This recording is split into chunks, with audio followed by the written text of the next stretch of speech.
All right. So I believe we are live. So hello, everyone, and welcome to our webinar today, where we're going to be talking about how storytelling with data is achieved. And the goal of this webinar is to show you the function and field of information design in 2025 and into the future. So to start, please enter into the chat where you're streaming in live today. And this is going to give you the chance to connect with others from around the world and maybe even find some people that are near you. So we're going to just have some people. So this is somebody from Miami.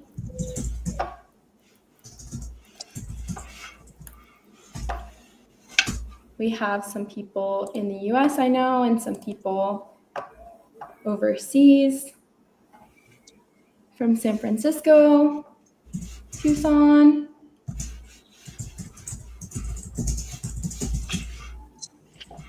New York.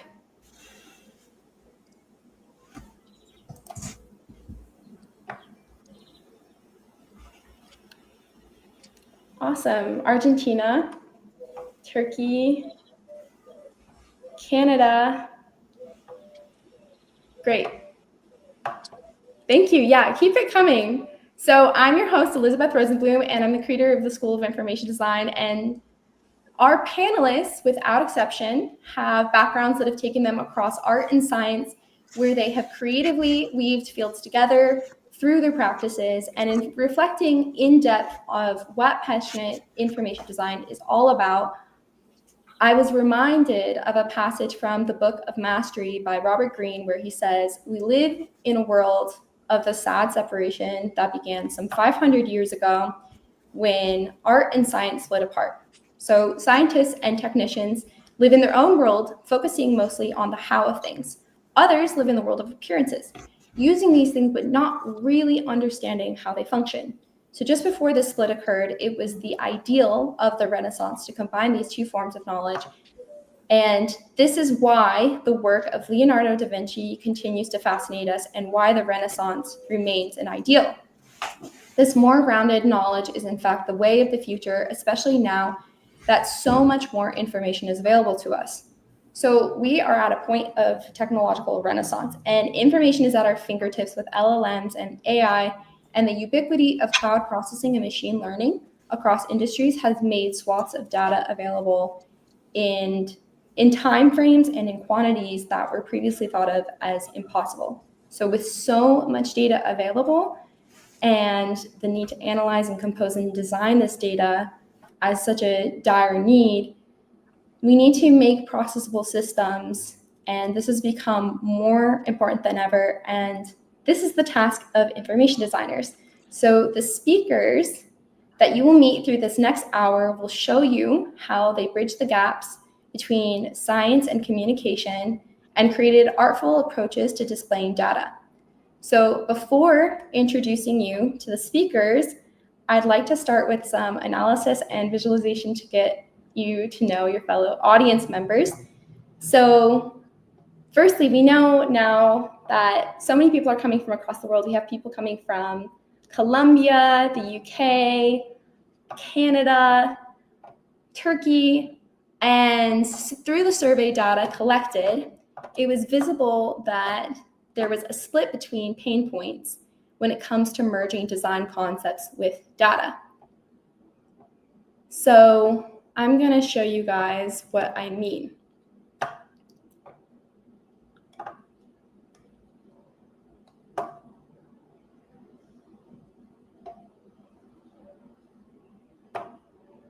Okay, the chart might have to be queued.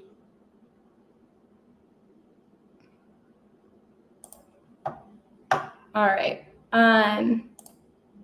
So as we can see, in blue, this is people that don't come from a design background, and so they don't know the fundamental concepts of design.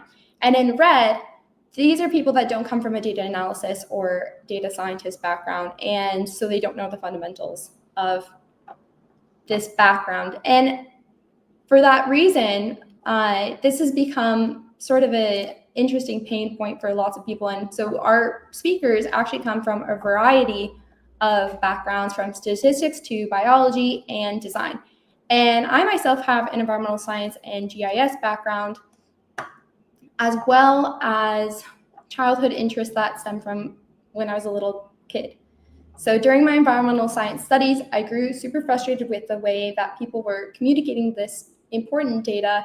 And to address this, I started working as a student in the academic school of sustainability. And I started making visuals to address this to the student body. And my obsession with the GIS side of things grew in that role when I worked on a project and realized that there weren't any maps to depict the polarized cancer rates in the Bay Area linked to industrialized pollution in low-income areas. So later in my GIS career, working on governmental projects in Silicon Valley, and then later at Apple, I realized I could make a greater impact as a consultant. And since then, I've been working with environmental tech and environmental consultancies to clarify analytical insights through information design. So the inspiration behind today's event is highlighting how data visualization and analytics can be elevated through creative and strategic lenses using information design. Our speakers have been working to mobilize crucial data sets for global companies and agencies, and are here to tell you more about how to give data a voice and their methods and perspectives on information design. So during the Q&A, we're going to go through the most popular questions that were submitted through the survey. So make sure you stick around till the end. This part is going to be the most dense with conversation and perspectives on what information design even means, what storytelling even means, and our speakers' perspectives on that. So now that you have a little bit more background and inspiration behind today's talk, it is time to meet our first speaker, Gabrielle Merite, and she is a data humanist and award-winning information designer known for transforming complex, often sensitive health and human rights data into deeply moving visual narratives, and her work blends scientific accuracy with emotional resonance, helping audiences connect with topics that often get lost in charts and spreadsheets. So let's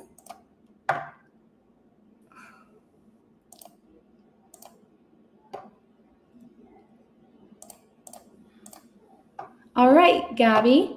So to get started, if you could give us a little bit about your background and how you went from a biology student to somebody that realized that you were more interested in the visual component of communication more so than working in a lab. Hi, thanks for having me, first Elizabeth, and hi everyone who is attending this. Thanks for joining. What's my background? My studies were in biology. I have 2 masters, one in immunology, so virus, vaccine, cancer, and all the fun stuff. And my other one was more in scientific communication, which is what I did early on. So I quickly went from research to scientific communication in France, my home country. When you write about science, you quickly realize that it will take you 3 paragraphs to write about one molecular pathway that you could have illustrated in one, what I would call probably diagram or infographic. Think like medical book. So to me, that seemed inefficient. So I started early on like dabbing into Illustrator to learn how to do it. And then obviously there's a really quick connection if you work with vaccine and cancer and all the medical advances with your reality of the importance of the work you're doing every day and how accurate that work is versus the perception of how vaccines are interpreted in the world and the pushback on medical advances, I think, as a whole in the general public. And that comes from like a misunderstanding of how science work more than anything. And a problem in communication from scientific communication. So I got interested into those data sets and all that early on. And that's kind of how I jumped from, looking into infographic back then about like public health to like a full-on information design. And that was 10 years ago. And what got you more interested in the health sphere? I think so I don't really do just health in general, but that was my background. So it was just easy to come in from that side. Like when you do medical and you look at cancer, you start looking at numbers on like who is affected and how often. And there's a quick link into like health. And then also there's, the public perception around health. So I think that was an easy jump for me.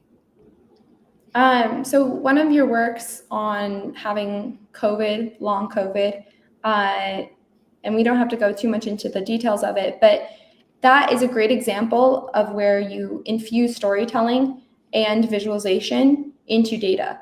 So can you talk a little bit more about the role of storytelling when we're presenting data to public audiences and non-technical stakeholders? Yeah, for sure. So the piece you're talking about is called 13, it's called 1,374 Days of My Life with Long COVID. And it's written as under the first person by Georgia Lupi. So I did that with her, and I led both the data analysis of her own data, because this is Georgia's data, the storytelling and the visuals aspect with her. And so it's a very interesting concept, because I think a lot of people, when we talk about health, especially in the data viz world, we stick to the overall, what I would call the like public data. So like X amount of people are affected by this disease, X percentage is this. And that is like a really good way to have zero empathy in that sense. It's really hard to create any empathy when we talk about big numbers. It just doesn't really resonate with anybody. Georgia's story in that way was really interesting, because it allows us to create like an emotional connection that will engage both with the audience curiosity, but also the imagination, because they can, through her story, live through what it means to have long COVID. And so the way I interpret data is more, it's always balancing what I would call context, which is the actual data, and the visual evidence, which is the personal aspect. And so in that case, in this story, we started with Georgia's personal diary. She wrote the entire her life for 3 years, how it feels like, what it is. We made her wrote that down as pages of things, and then she always obviously had collected all the data. But outside of that, we made her write it down first. And so we centered the entire experience, the entire story around her human experience and the suffering. And the data viz is contextual evidence. It's not actually the core of the story. It's a way for us to show people what it means to be in pain every day, which is why we kind of like chose a calendar. So you could see that every day is covered with some kind of symptoms. And so it allows us to also, I think there was a lot of talk by then of like long COVID is not real. It's in people's mind, it's anxiety. She had lived through that pushback, even from doctor themselves. And so we really wanted to like really put those data, evidence, and information, including some of the scientific scans she got and some of the scientific results. So I think that's always something that people need to keep in mind, is if you're writing a story, it is never about the data, really.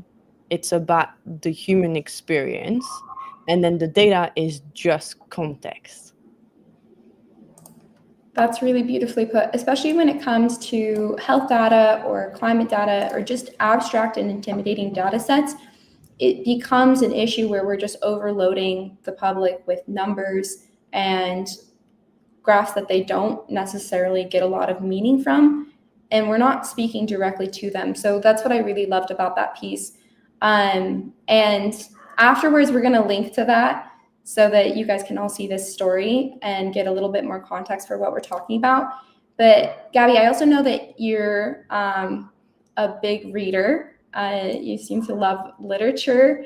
So I wondered, do you derive influence from different books, narratives, artists with your work? Because there's been a couple questions that have come in about like, where does Gabby get her inspiration from with her very specific style? Oof, that's two questions in mind. Yeah, two questions in one. So maybe let's talk about your influences, inspirations, and that's like maybe coming from a literary sense or like a visual sense, whatever you want to tap into when we're talking more in the realms of storytelling. Okay, I will use something, it's more of a reference. So I think because I come from a scientific background, I approach storytelling as a scientist, and there are formulas to make it work, and they're not beginning, middle, and end. I know we want to talk about this, but this is not how storytelling works. And so what I'm really interested in is how does human brain, like our cognition works, how does storytelling really work on people? And it's not just about the narrative, it's about like the context. So you have to look into like, what do people believe in, what's their worldview? Because if you present a story that doesn't fit within their worldview, then they will just either fall into information avoidance and not even read it, or they will just have an automatic like no answer to any things that you bring in, including data, obviously, and evidence. And that's true for everyone, including scientists. There is no, like, this is how the human brain works. So I'm interested into that aspect. So I read a lot of research around it. A couple of good books on it is called The Power of Moments and Made to Stick from Dan and Chip Heath. It's two brothers. And they are really amazing. Like it's almost business. I will be straightforward with you guys. It's like it's almost more about business and how to tell a story in a business, but it works. It's a beautiful thing around like research that they've done and different steps and frameworks you can use to make better data storytelling and get people specifically. They have story around how to get people to follow certain, understand and believe in certain science, because even if we know science is real, like at the end of the day people have to believe in it because they will not get to be in the lab and search it. So that's one. I think in general, anything that Anne Cristiano and Annie Neyman write in the Stanford Social Innovation Review, they have a center called, I will put the reference, but it's all about behavioral research around public communication. It's really good. And right now I'm reading this, which is called The Case Against Empathy, by Paul Bloom. And it's really good because I think we talk a lot about empathy in data viz these days. And I've done it wrong. And this is the case against it. It's a really interesting book. So I circled back to your work and I put it in the chat. I just want to let everybody know that we're talking. I posted the link to 1,374 days with COVID. But yeah, I think when we're talking about storytelling, it is a very nuanced and difficult thing to actually put into some sort of structure. And as the best literary influences know, the best structure is one that is invisible to the reader. And that is similar with data storytelling, right? Like we have a little bit more structure in a visual sense, but at the end of the day, there shouldn't be a really clear structure to the audience. It's more about the experience. And I think that your work really speaks to that. And so when we're talking about storytelling and we're talking about AI influence and how people integrate that into copywriting, data analysis, into all realms of work, where do you see the gift of information design to the world as a practice, as a vocation, with so many AI tools? Like, where does it really stick out, and what are the key points that cannot be achieved with AI or are aided by AI? Both. I think it's I think AI is a tool. I think that's what we lose track of. I think it's a very impressive tool, don't get me wrong, but it's still, there's a couple of things. One, it can only create things out of what exists currently. So it uses a lot of knowledge, and it will never have access to all knowledge, but have access to a lot of knowledge. And then with that direction, like any tools, like if you don't know how to use a hammer, you won't get the nail in the wall, even though you have an amazing hammer, like most beautiful hammer that you've ever had, and like the best one at it. And I think that's kind of what happens with AI is like, I think, to me, seeing it, and I think we have to talk about different AI because there's also like different, but in general, there's a lot of things it can't do. It really lacks understanding any cultural nuances, and actually, I would say it's very biased in that way, and we all know it. It repeats existing bias from the public. So if you ask Midjourney to give you an image, of a doctor, it will be a white man. That's just how it's going to be. You can correct that obviously by asking, something else, but that's based on images, but it cannot do that. It can't identify, what truths need revealing for the public. And I think this is where I think as information designer, we really have good quality, because I think most people that land here come from different backgrounds. So they have a different sense of knowledge, and they got to information design because they were questioning their field. They were like, we're doing something wrong. I think this might help. This might help. And being a good information designer, it means asking the right questions first. And AI doesn't ask the question, it answers it. And so I think you can really help it orient the answer. So it's going to be helpful. It's a great tool. But I think for me personally, I think that information designer has a really beautiful path forward. If anything, we won't be stuck into doing just the analysis, which maybe some people love, but I don't. But, we'll be able to like really pull our knowledge or cross-disciplinary approaches to do different things, like bridging system thinking with emotional design and do both the human side and the analytical side, or like, connect the quantitative stuff with the qualitative things in a story. And I think that's something that AI just will never be able to do. Like, even at its best, it will need a guide to do it. So it's just a tool. And hopefully it's a tool that we can use. You can't just trust this. So hopefully we'll use it as a tool and people will learn how to do it right and make sure that also the tool is not harmful, because there's a lot of that happening. That is very beautifully put, and I agree. I think that at the end of the day, when we're talking about how interdisciplinary information design is and weaving together different tools and mindsets and practices, it's impossible for a single tool to achieve that, especially when we're trying to speak to a human audience and narrate a story through different mediums, different means. And that takes, again, the strategy of a person that's also relating to the person or data set that they're using. So it's been super lovely picking your brain. I have been looking forward to this conversation for the last month. And now we're going to move on to our next speaker. So thank you so much, Gabby. If everybody can send a little thank you and support in the chat, that'd be great. And so our next speaker is Sotirios Papathanasiou, and he is an author, air quality advisor, and information design strategist who has authored 4 insightful books on air pollution, and he passionately runs the See the Air blog, which is actually how I encountered him. I found his fantastic visual that he had posted on his blog, and he shares his cutting-edge experiences about air monitors, affordable sensors, and innovative air quality startups.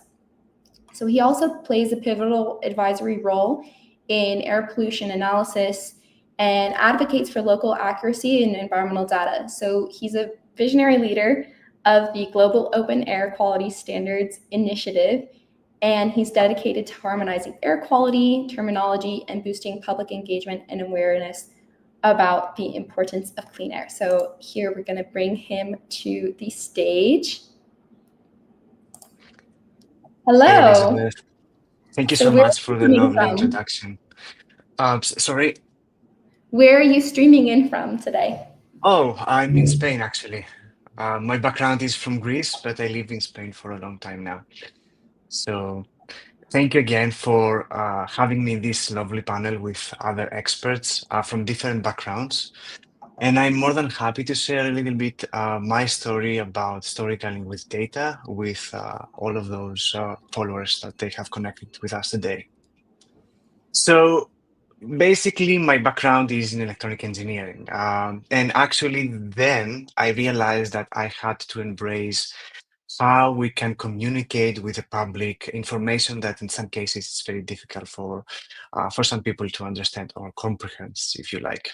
So studying electronic engineering is basically the teachers, they're giving you 2D images of some schematic of electronics, and you have to make them reality. And I realized from the beginning that my colleagues, they couldn't understand how to put everything together. So for my thesis, actually, I decided to take a course for one of the professors and redo all of his work in a 3D environment in order for other students to visualize actually how they need to place all the electronic components in a breakboard or an electronic circuit and take measurements and understand better how electronics work. Now, fast forward 2014, I love electronics, but I also love environmental science. So I decided to merge those two things and create something that is called See the Air, which is basically a brand around how technology can help us understand air pollution, which is in more cases is invisible to the naked eye. So through this journey, I created numerous publications. I have the blog, like you mentioned, books, and many visual materials in order to help others understand this specific subject. For my daily work, I mainly use R when I have to process lots of data, especially when we talk about air quality data. But then in some cases, I will have to implement some extra packages inside R, or even use Blender to create 3D renderings of specific aspects of air pollution, like, let's say, what are the sizes of particulate matter. And if we look at the visualization aspect of air quality, the most basic thing that you can find out there are the plot times, which basically you can see how high or low are the concentrations of different air pollutants. But we can go a step further and we can put this data, this kind of information on calendars and understand where exactly on a calendar we had surpassed certain limits of a specific pollutant. And there are many ways to do and lots of customization with R and some packages that they have developed in order to do that kind of work. This is one of my favorite, which is called the urinal, which basically uses a little bit of machine learning in order to understand when concentrations of specific pollutants are happening throughout the day, throughout the month and the year, in order to tell you that, look, those specific time of the days, you have the highest concentrations of the specific pollutants. And that can help you better understand and pinpoint why this is happening. In this example, we can see nitrogen dioxide and ozone. And as you can see, when one is high, the other is low. And this is happening because of the sun, actually. As the sun can convert nitrogen dioxide into ozone. And we can see that clearly that its ozone is higher during the day and lower during the night. Maps are another tool that we use when we have to describe what's happening with the air quality, especially when we have specific stations and we have to, pinpoint what's the air quality in this specific location, that specific time. And then another way that we can use, or I use R, is in order to correlate data in between them. And here you can see, for example, what's happening with CO2 levels against radon inside the building, and whether the ventilation we have in place can accommodate carbon dioxide levels and radon. And based on this analysis, it doesn't work like that. So that gives us an understanding of the mitigation processes that we have to do in order to mitigate both pollutants, as they have different needs. So this is something that I created back in 2018, before COVID happened globally. And I had designed this specific image using Blender with the different sizes of particles. And I had also a red blood cell in comparison with PM2.5 and PM10, some bacteria and a virus, in order to give an understanding to the public that those particles, the PM2.5 and 10, are so small that can penetrate and they can distribute it all over the body through our veins. Now, again, fast forward, this specific image was updated by myself because now we had to include coronavirus, and it became sensational, actually, as many media, scientific studies, companies that they have products around air quality took the image and they adapted to their needs in order to educate the public through the work that I have done originally. Now, a case study, for example, of how I use air quality data for visualization purposes is this one. So we have a typical time plot, and we have to merge the data with GPS data in order to see on a map where exactly we can locate the higher concentration. Because sometimes it's not only about time when the event happened, but also where it happened. And we can merge that kind of information, and we can pinpoint that the specific event happened, as you can see here on the image. And this is actually part of a paper that we, or a poster that we published with a collaboration of a university in Senegal, in Africa. That's another way we also try to explain complex technologies. This is something that I was asked to create in order to explain the problems with low-cost TVOC sensors. TVOC stands for total volatile organic compounds. So basically, when we have different manufacturers, different sensors can measure different kinds of pollutants. I didn't want to mention the kind of pollutants, so I instead wanted to make it more relatable to the everyday people. So I changed the pollutants with fruit. And as you can see, number one can measure kiwis, apples, watermelons, and bananas. The second can measure bananas, apples, strawberries, and oranges. And the third one can measure bananas, apples, grapes, and oranges.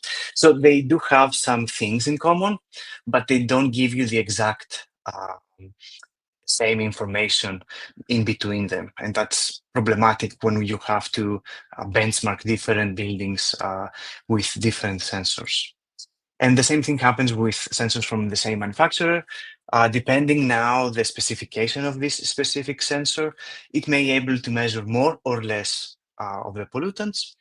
And again, hopefully in the future, manufacturers, they will realize that this is not the right way to build the sensors, and they have to come and create some kind of a standard in order to help in the assessment of a better technology for monitoring air quality in buildings. And finally, this is something I created recently as I wanted to compare visitors that they are coming to our project, the Global Open Air Quality Standards that Elizabeth mentioned, and a paper that was recently published and was talking about places in the world where they still doing some malpractices in the indoor space, and they create lots of air pollution and they affect the human health of the occupants. And as you can see, we can clearly correlate visually that those places that visit our site and our standards, they are not in those areas that they still burning, for example, biomass inside buildings for heating or cooking purposes. And that's all from my side.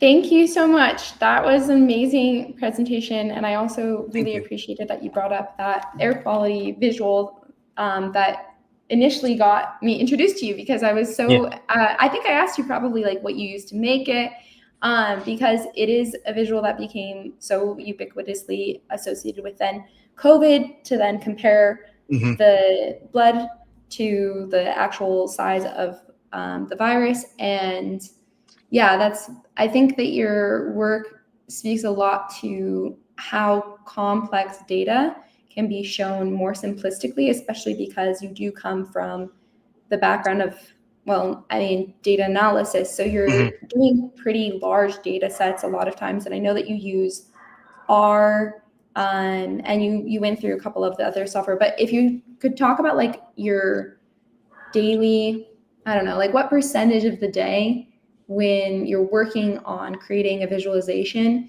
is about aggregating that data, analyzing it, and then what portion of that is put towards design? So basically every day, like when I got my data on my hands, I will have to process it through R and create some kind of visualized aspect of it in order to communicate that kind of information with the right stakeholders. So now then I have to think, who is going to read this kind of information? Are other scientists going to read it? Then it's easier for me because I know that they are trained to understand specific diagrams and visualized aspects and images. But then if I know that that kind of information needs to go back to, everyday people, that they don't have the training and the knowledge, then I will have to go a step further and come up with solutions and images, or aggregating the information in such a way that it's gonna trigger them to understand or even like, in order for them to go a step further and understanding better when it comes to something like air quality. Well, thanks so much for going into depth about that. I think that's really important for audience members to hear a little bit more about when they're working with really large data sets, like what that work looks like, especially when you're working with governments and policy. Mhm. So thanks so much for joining us again. And now we are going to talk to our next speaker, Florent Lavergne. And he is a cartographer, information designer, artist working out of France, and he's helped world-changing organizations, including Microsoft and Esri, to turn information into compelling visual narratives that drive insight and action across a range of data types and topics. And his work intricately transforms geospatial data and statistics into works of art. And I've been a fan of his for years. That's actually, we were introduced to each other on Behance. If you guys are not familiar with his work, I really suggest taking a look. I'm going to pin a link in the comment to his Behance page, and we're going to bring him to the stage. So hello. Hello. I'm doing good. Thank you. Thank you so much, Elizabeth, for having me. I want to stress out the quality of the two first speakers. They set the bar pretty high. So I'm gonna try to level up my game. And so shall I explain a little bit where I'm coming from? Yeah, I would love to know more about where you came from, your background, how you found cartography as a suitable medium for your interests, especially because you had environmental interests, you had interest in plants. So how did that all coalesce? And you can kind of just start from, a brief statement about your childhood and then maybe going into you being a student.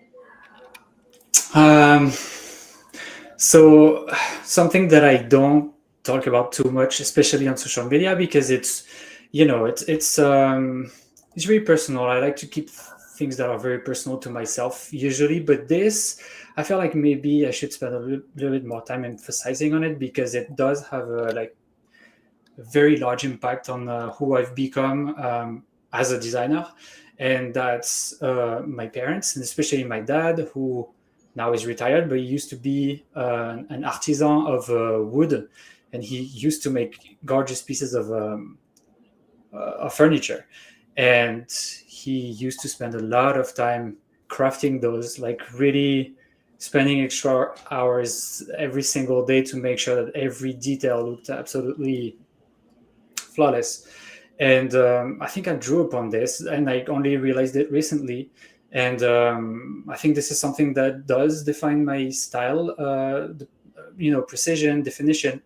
And as for my background, I'm also coming from environmental science, more specifically plant science. That explains another part of my style, which is those natural, organic-looking textures, shapes, things like that. And color palettes as well. And so nearly 7 years ago, when I made the switch from science to design, I really started out with very little knowledge in the field, little confidence, little money, but I had a great deal of motivation. And so I started studying the principles of graphic design. I didn't know yet where it was going to lead me, but there was something that caught my eye immediately, and that was data visualization. And here I want to open a parenthesis and talk about two huge inspirations of mine, which are still very inspirational to me to this date, 7 years later. And one of them is Federica Fragapane. I think many of you already know her. She's a staple in data visualization and information design. She makes gorgeous pieces of art from raw information. I always found it fascinating, and I always sort of tried to chase after her in terms of trying to trying to reach, that level of abstraction, and at the same time being able to convey stories through abstraction combined with data. It's quite fascinating. And the second person is an Estonian editorial illustrator named Eiko Ojala. And what fascinates me about what he does is that he has a style that is very defined, and he does things that look like cut out pieces of paper, and he turns them into really gorgeous compositions about many different subjects, many of them scientific. And I was super interested in learning how he did this, because he fooled me for a while. I thought he was actually putting pieces of paper together to make those compositions, and eventually I realized that it was all made using Photoshop, and that kind of drove me crazy. And I started really putting a lot of attention into trying to learn that tool, but also a couple others, but really trying to understand how the hell he does those 3D looking textures that look almost realistic in a piece of software that is not really made for it. That really resonated with me. So for all of these years, to get back to my own background, I have been working, I've been trying to balance out personal projects where I get to experiment quite a lot with new tools, with new techniques, refine my style. And on the other hand, I work with my clients where there's always a bit of a frame. There's a bit less creativity that is allowed usually. But we still do find ways to use creative approaches to craft visual narratives together. And the last thing is the maps. So I got into maps about 3-4 years ago. I couldn't tell exactly what it is. I stumbled upon a piece from Daniel Hoffman of like contoured layers that represent elevation put on top of each other, and that also really stuck with me. And I told myself, cool, I'm gonna make the same thing for my region in France. And that was just the beginning of the next part of my journey. And more up to this point today, I make more and more maps, a bit less more conventional data visualizations, a lot of maps. Yeah, and I mean, that's why I resonated a lot with your work initially, because my background is in GIS. I love making maps into beautiful arenas for people to absorb data. And so I wondered, because I know that you've mentioned National Geographic as another influence of yours, and they do an excellent job with storytelling. So when we're talking about the storytelling component of data and data design and display, where do you find inspiration for that? And when we're talking about something that's purely visual, right? We're not adding copy to it. It's not a motion graphic. Where do you see that come into play? And do you have any examples? I'm going to use an example that I really like from National Geographic, and this is the melting of Antarctica. I kind of, whenever I need to create a poster, I always go back to a few poster designs from National Geographic, because I find that they have such a neat way to perform this this art of putting all this data together in like a very crammed, like very limited amount of space. I think they do it beautifully, and the fact that they use graphic design principles so well really makes the experience infinitely easier to understand. Really, I would say, no matter what the degree of complexity of the subject that they are tackling. So here, they are obviously talking of Antarctica. So the first thing that we see on the graphic, a huge piece of ice, which is Antarctica itself, in the center of the graphic. And then the structure is very smartly put, because our eye tends to want to scan any visual from left to right, at least Europeans and Americans. And so naturally, we're going to want to look for first pieces of written information on the left. And indeed, we look at the top left, and there's the title, and then a short description for the graphic.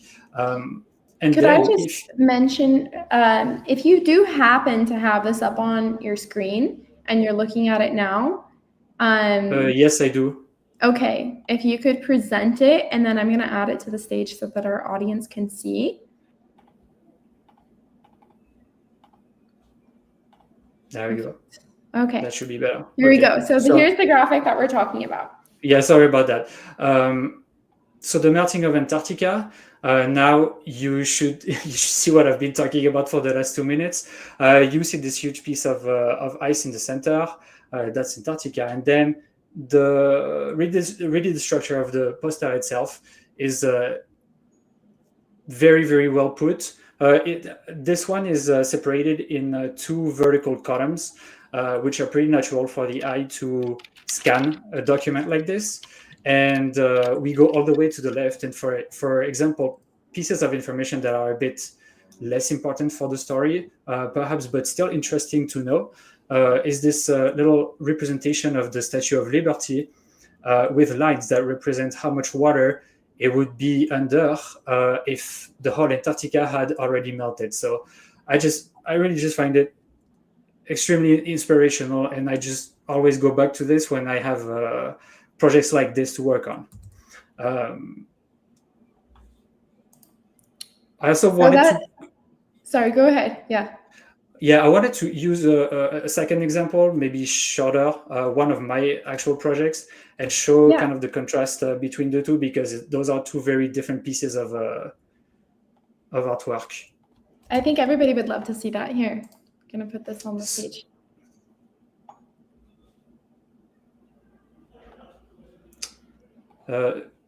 We're good. I'm still presenting. Yeah, we can see it. I love that one. Yeah, so this is it's a bit hard to read, but it's not the point. The idea is to just show you guys how an entire project that is about plastic pollution can look like from the eyes of someone who years ago did not necessarily have storytelling in their mind. So I'm talking about myself, and I learned this. This is something that I learned on the job, to think more and more in terms of the start, the middle, and the end of a story, the characters that we want to talk about, etc.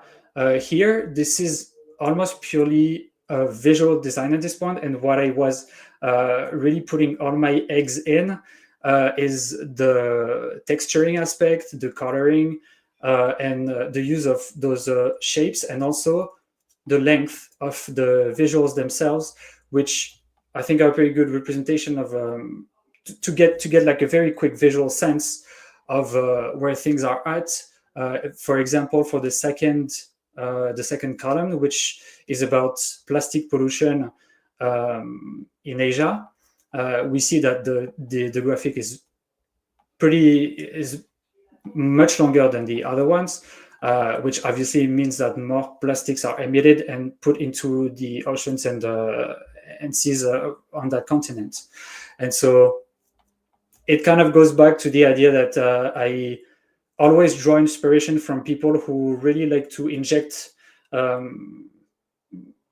devices of art. Like, they like to work on textures, they like to work on specific ranges of colors and interesting shapes, and this is kind of like a good example of this. Yeah, and what I've really loved about your work since I found you on Behance has just been the fact that you don't have to be interested in the data at all to take the first bite. And that is an important part of getting people engaged that would otherwise not want anything to do with a data set or a certain set of information. That applies a lot to environmental information, where people feel already like the other side is an adversary. And so getting people to take the first bite, to get them intrigued, enticed by the visual, just deliciousness of it is really important. And and I think you do that super well in your work. So what did you have any other thoughts on that? Well, this is a bit more, a bit less poetic, but and a bit more technical. But there is something behind the, I think, the capacity to have like an sort of an artistic vision. I mean, I don't pretend to be an artist. I'm not sure I am one. What I know is that I have spent quite a lot of time reflecting on the developing a creative vision, developing a style, and it comes with work, quite a lot of work. It comes with a good understanding of the tools you are using. It and not just the sheer power of each of those pieces of software that we use to make our graphics, but also understanding the connections between them, and that goes through knowing formats, knowing how you can connect different pieces together, how you can go from a map that you make in QGIS or ArcGIS, get into Photoshop or get into Illustrator or Blender, and make the connections together and really understand where each piece of software shines the most, understanding that, and then you build yourself a very nice pipeline to go from some very raw and complex information to something that looks super good.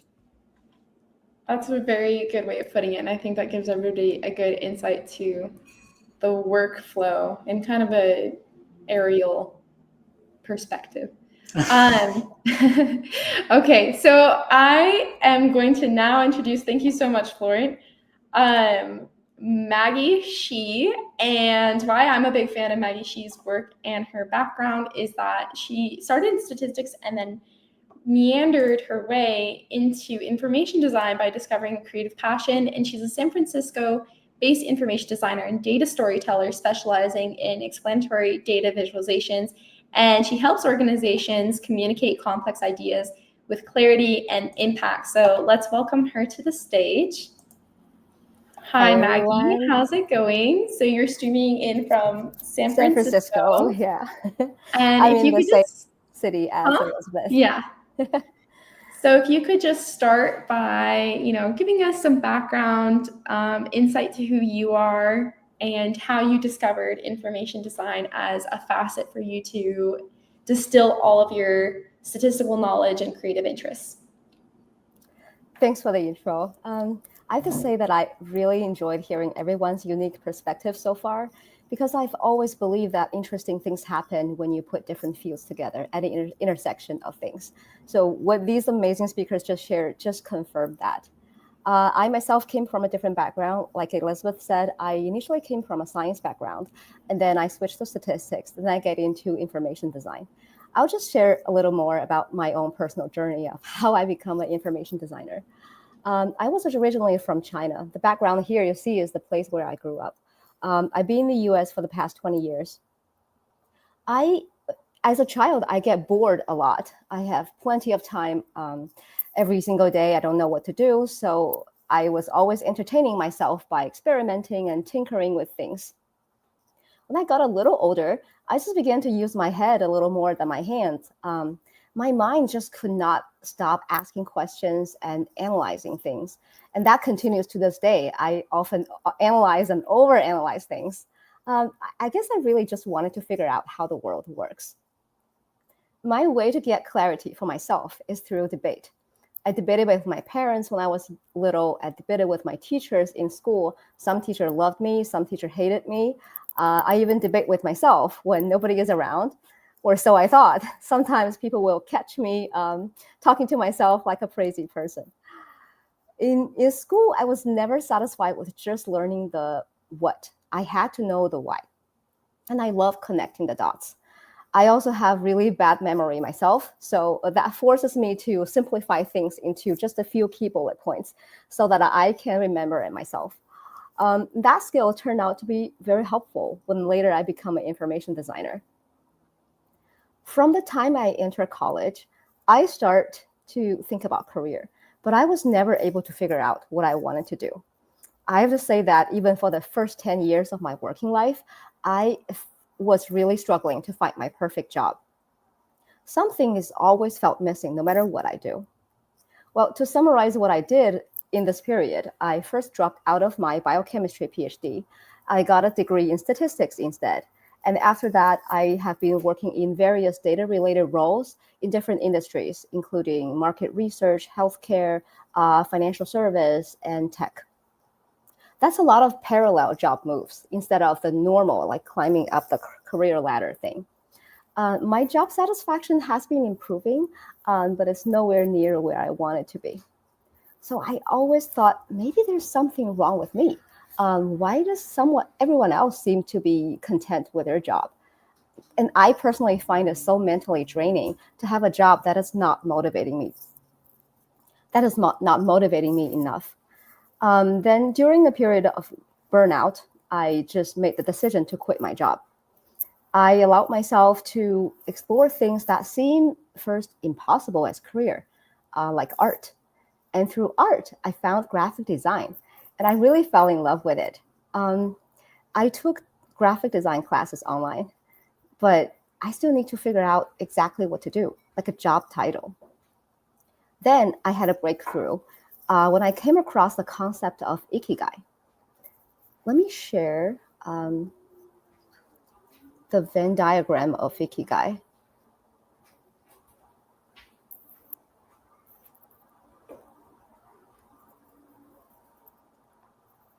See if we can bring that up on screen. This concept of ikigai is a framework. It guided me towards a career as an information designer. And also during this period of time, I've met Gabby Merite, who's the first speaker in this webinar. She suggested to me that you have been pivoting in your job so far. All you need to do is to start hopping with both feet. So I took her advice and I started hopping. I launched my new career as an information designer, and also I started working for myself at the same time. That was a big change for me. I would never thought that a science nerd like me could one day become a designer, and not to say freelancing. But then I realized that designers are actually super nerdy too, so maybe that actually fits me.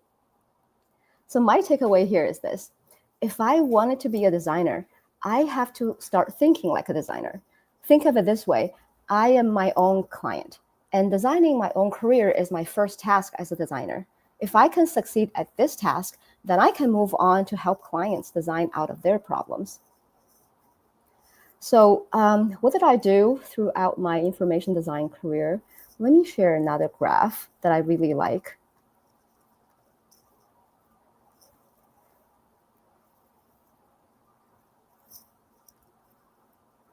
This is a map from Amanda McCulloch, published in the Nightingale magazine from the DVS. So I have put my own annotation on it. It places information design related jobs over this grid. And on this graph, I've annotated my winding journey in information design. So I started off in the upper right corner, in the green quadrant. I was a biochemical researcher. From there, I became a data analyst. From there, I became a data scientist, entering the blue quadrant. And when I was really dissatisfied with my job, I just went to the opposite corner of graphic design. That's the red zone. From there, I started niching down into information design. So I'm back into the green quadrant again. At first, I did some data journalism job. I helped a medical journal launch their first paid email newsletter, and I served as the columnist for their weekly short-form data stories.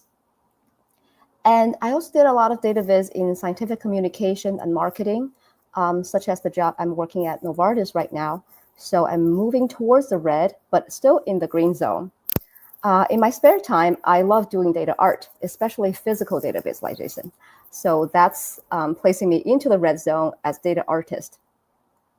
So right now I'm doing green at my work and red in my spare time. But going forward, I would really want to do is to move towards the yellow zone into experience design. I'm learning UX right now, and to be an interactive museum display creator, that's just like my dream job. So as you can see, my path so far and my aspirational path has been all over the place, except for the lower right corner. I think I don't have much interest in that. All of this, I wanted to say that I'm not alone in my winding journey. As you have heard from the previous speakers too, many information designers went through similar twists and turns in their careers. I feel that when I found information design, I have found my community of like-minded people. And this intersection of different fields really bring in a lot of ideas and possibilities that I don't see in other professions.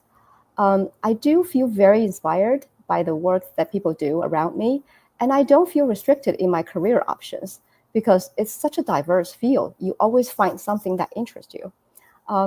It's very exciting time for me because I think finally when I wake up each day, instead of saying, I have to do this job, I am able to say, I am lucky that I get to do this job. So looking back in my life and career, I find one common thread is that I always try to make sense of things.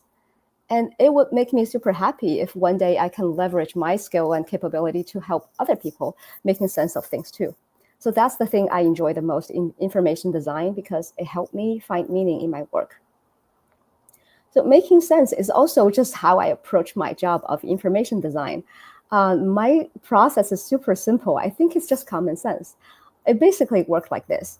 So first, I would go learn a topic that I want to communicate. I act like a student. Then I would use my brain to process and synthesize the information, reduce the complexity to a few bullet points, which is what I'm good at. And that's like being a researcher or an analyst. And next, I would just transfer what's in my brain to an audience through a visual form. And the graphic design is just a tool to achieve that. To do that, I really have to understand and utilize the psychology of visual design, how to effectively do that. So that basically summarizes my perspective on information design. I always think for clarity first, and visual design goes second.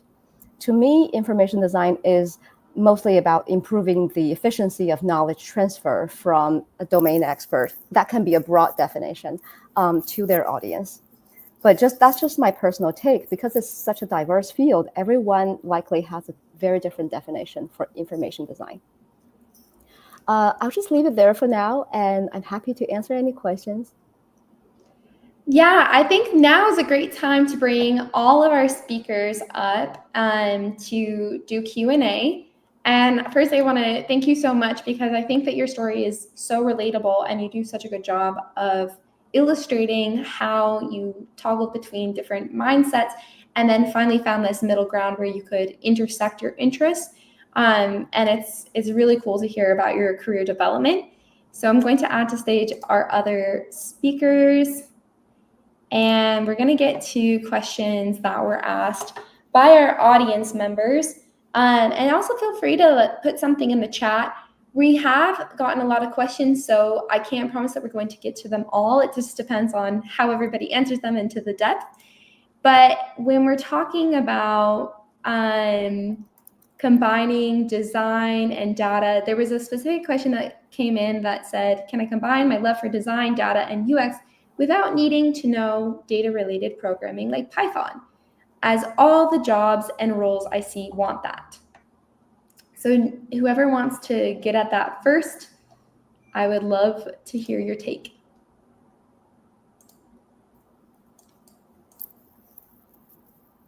Well, can I say something about it? Uh-huh. I feel like Python or any other things are just a tool for design. I would encourage people to think beyond the tool of what we want to achieve. There's automatic tools like Flourish and Data Wrapper that can achieve the same thing. I understand that most organizations require that, but I think job descriptions are always a little bit lagging behind. That's why I could not find my perfect job. I do not believe that my perfect job is out there on the market. If I really want to find a job that's perfect for me, that's something for me to design. So I think back to the idea of putting yourself as your own client. If I'm solving and using design, this career design problem for this person, what would I do? Feel free to create a job title for yourself. You can create a job title within an organization, propose something. I know plenty of people who have succeeded doing that in an organization, in their existing organization. Or if you're like us, you can go freelancing. That's another option.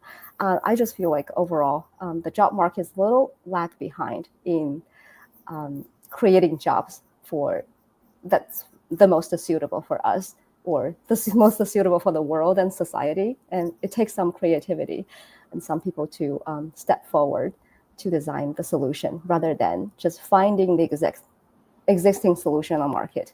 I'll just use a quick analogy. When I was a poor student, when I shop for clothing, I was always dressed poorly, especially the fit, because I'm a very petite woman.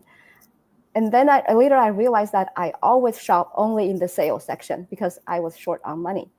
And later I realized I don't have to do that, right? I can open up my wardrobe to the entire store. I can buy less things, but more expensive things that fit me better. So it's a different mindset shift for me.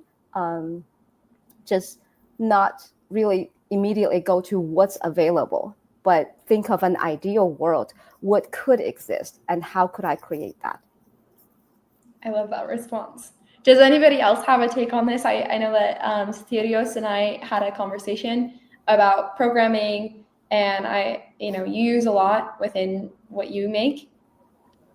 Right. So I use R. Python is similar. I think there is so much information out there that it shouldn't be like an obstacle for you to explore those tools. Python or R are just another tool for you to use, like Photoshop or Blender. And believe me, they're much easier than using Blender. Yeah, Blender is pretty hard. Blender, the entry level it's like there's no proper and best way to go about learning it. I think the best way that I have found. Oh, well, did somebody want to jump in? No, okay. I feel like Florent does. Go ahead, go for it. Blender is difficult because it has so many options that you do not know where to start. I think this is the main issue with it. But when it comes to coding, code allows you to start from simple things and adding on top of it later on and learning. So, yeah. Can I add something? Please do. So first of all, about Blender, I do agree that going from a 2D workflows to a 3D workflow, your brain melts for the first few times that you try navigating around in a 3D space, but you're looking at a 2D screen. It threw me off like for a while. So it's something that we have to, our brains needs to remodel around sort of, but you do get used to that if you keep trying, but it is a bit discouraging. Back to what we said about the different kinds of tools that we can use. I'm not going to touch upon the problem that it can be for job searches, but making a quick comparison between click-ready solutions such as Photoshop, such as Illustrator, the whole Adobe suite, for example, and the contrast with programming tools, for example. I use more of those visual interfaces than coding interfaces because I think some people have affinities for either of the two, but it's kind of hard to find someone that is going to be willing to have the full freedom to be coding whatever they want and get whatever solution they want, while also using those like much quicker solutions where you just need to click buttons and it spits out a result directly. I think we just kind of have to make choices that are related to our affinities. I think it's okay. Not many people want to do a lot of stuff with code, and there's lots of alternatives for it. there's also more and more of those like low code alternatives and like hybrids between pure code and pure clicks. I'm thinking of those nodal systems, some of which are in Blender, for example, like geometry nodes and things like this are, I think, kind of emerging. They have been around for like 10, 15, 20 years already. I know, but they are only starting to get a lot of attention these last few years, I think, and it's going to continue growing because I think it's a good compromise between the two. Mm-hmm. Yeah, I think everybody had a good and diverse answer to that question because everybody's coming from a different place. Yeah, like I use both in my work, but I really love interfaces like Blender and the Adobe Suite. I like using code when it comes to making interactive maps because they find it to be sort of necessary. So I would say that it just depends on where you're looking to make an impact. There's going to be certain types of visualizations that are going to be more code enabled, and then other types where you can definitely get away using other tools. So that came from Wendy J. And I'm going to move on to some other questions about the function of boredom. So this isn't a direct question, but it came from the survey that like a number of pain points that people were experiencing with current work is just like the sensation of boredom or not doing something that has enough meaning. And Florent and I had an interesting conversation about this, but when we're talking about boredom and creativity, and we're talking about doing something that's like creative, well, I think a lot of people see the product from the outside, right? So they see it from the outside and they're like, wow, how exciting. That's amazing. But there is a lot of boredom that is necessary to the point that you have that spark of insight or like a eureka moment. Like we're not going to be able to just be stimulated all the time and then have really key insights or creative sort of input. So I wondered if anybody could talk on behalf of boredom.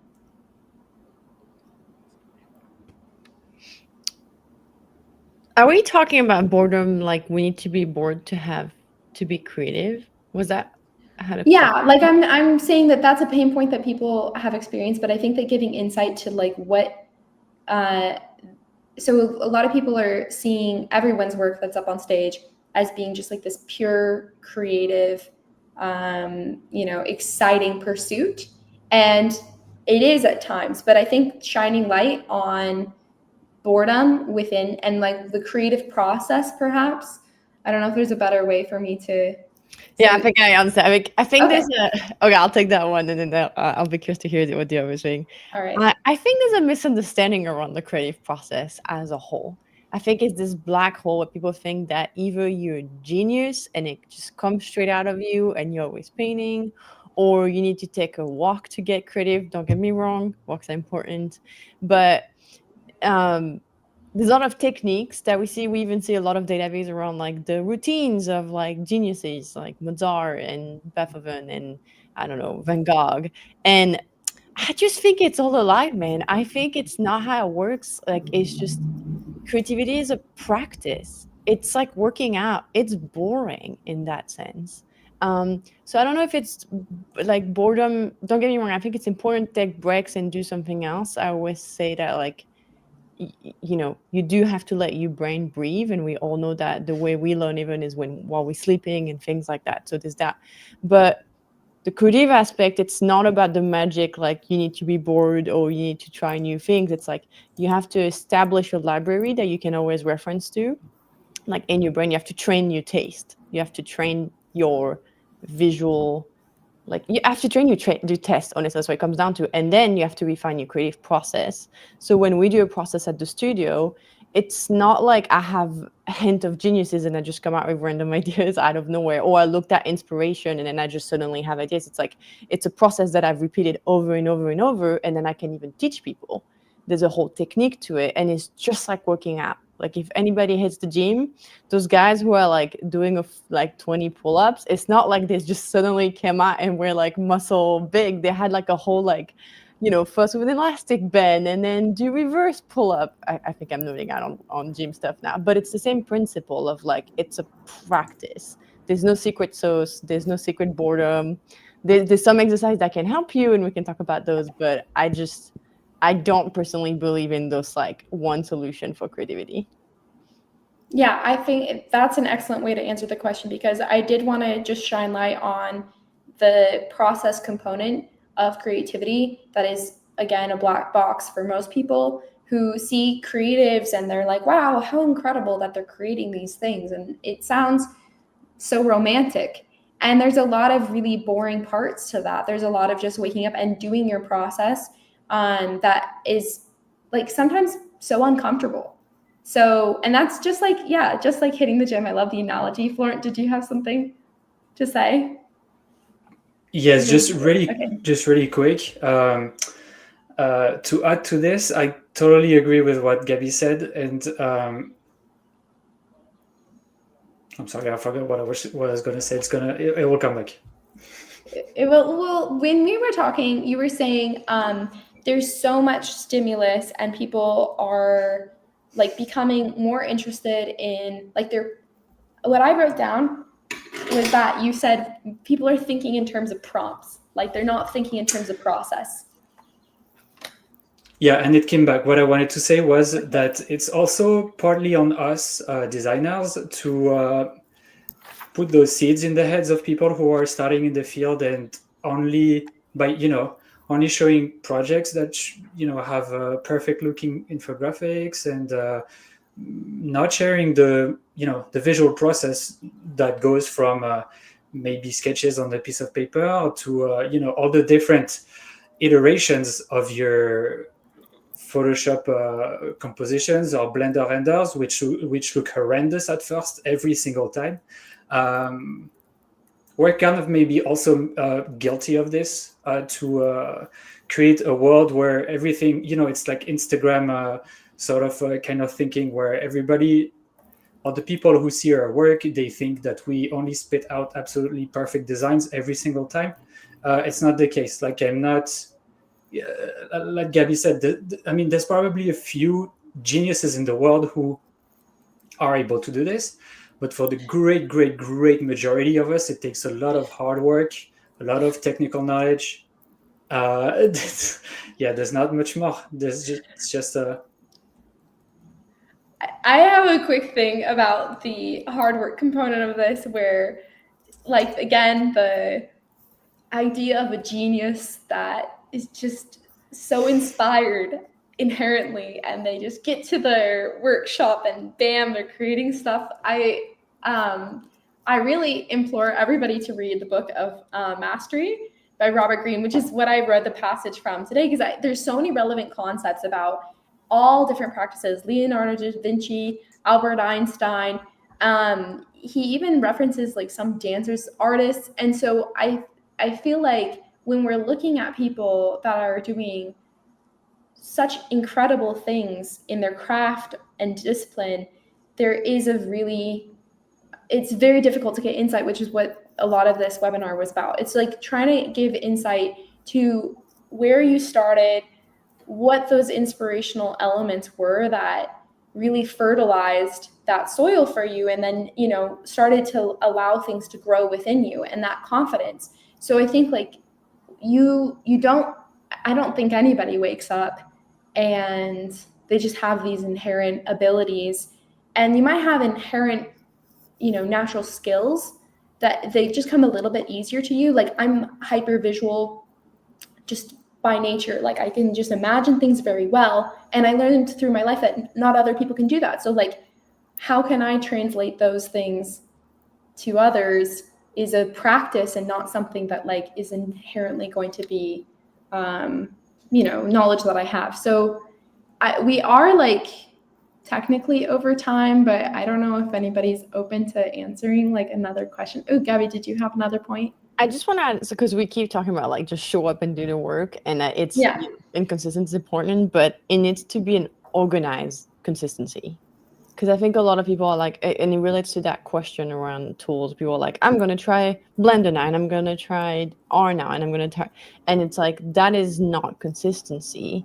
And in the process, even, I think if you're just looking, you can get just, for example, let's talk about Federica, for instance. She's been copied over and over nowadays. So, don't publish the work if you copy somebody. But if you want to learn how she works, she has probably classes online. You can probably find out what she uses in terms of tools, so you can know exactly how she does things. And then, honestly, I will say, okay, replicate her work for a month. Just do that for a month. Don't publish it. This is a copy. This is not the goal to have a portfolio basis. But just copy the work and take notes along the way. That's how you practice in a way that's constructive. Because pure practice on random tool and on things, it just get really hard when you're left alone and you've never worked, right? If you've never done it. So doing it in a way that's constructive, and copying or taking lessons on Domestika is a great way to do it. You'll have access to people, how they do it, and look at the details. Yeah, I think, Maggie, go for it. Sorry, I'm keeping talking about this topic, but on the consistency, I also think we could leave some room for serendipity, because consistency means it's very purposeful. I'm trying to achieve this thing. I'm trying to sharpen my skill. So that narrows my vision. I'm only working in this direction. But sometimes interesting things might be happening in other directions that I'm not aware of. By having some boredom and just allowing myself to keep thinking about whatever does just enter my mind, that opens other creative possibility that you might not be consciously thinking about. I think that's also important. It depends on the stage that you're in. If you are just really, really wanting to focus on your skill in information design, maybe it's not great to explore all those other aspects. But I think it is where a lot of inspiration come from a lot of times. And to this, I wanted to say, I think a lot of topics that we are talking about nowadays are leaning towards fear, the fear of AI, the fear of not able to find a job in a company, the fear of not be able to find my perfect job in this world. That's my previous fear. I would also encourage a different mindset of leaning towards love, because I think that is always a better way to go than running away from fear. Why do I say that? Because I think to be consistently showing up at work, you need some kind of motivation. I myself, I'm guilty of picking up many, many interests, and they're not long lasting. So that was why for a long time I was confused. Where is my passion? I'm super passionate about this thing for this month, but next month I cannot continue doing this anymore. So how can I show up consistently to build up a skill that can be just good enough to land me a job? I think in the end, it has to come from something that I love. I love doing graphic design. I even love doing graphic design, even if that can only land me a low-paying job, because I think happiness is nothing that money can buy. So when I'm wanting to do this, even when I'm not paid, when I'm willing to do this project 3, 4 a.m., I actually don't remember the last time I sleep before 2 a.m. Because I just find it so interesting. I want to do this. So I think that is something that can really motivate me to do something consistently. At least in my life, in my personal experience, that's the only thing that can motivate me to stick to something longer than a few years. It's love and not fear. I love that. And I do think having an open-minded approach, especially in the beginning of somebody's journey, is really important, because they're not going to find their medium immediately. Experimentation is necessary in order to find one's medium, what can best assist with spreading the message that you want to spread. And I think that also coincides with what Gabby had to say about the disciplined element of it and staying focused. So, the two can coexist. But I do think that the point of the matter is that if you're ever going to try anything, do it with a sense of focus. Don't go into, your interest in Blender and think, okay, I'm going to pop out a project.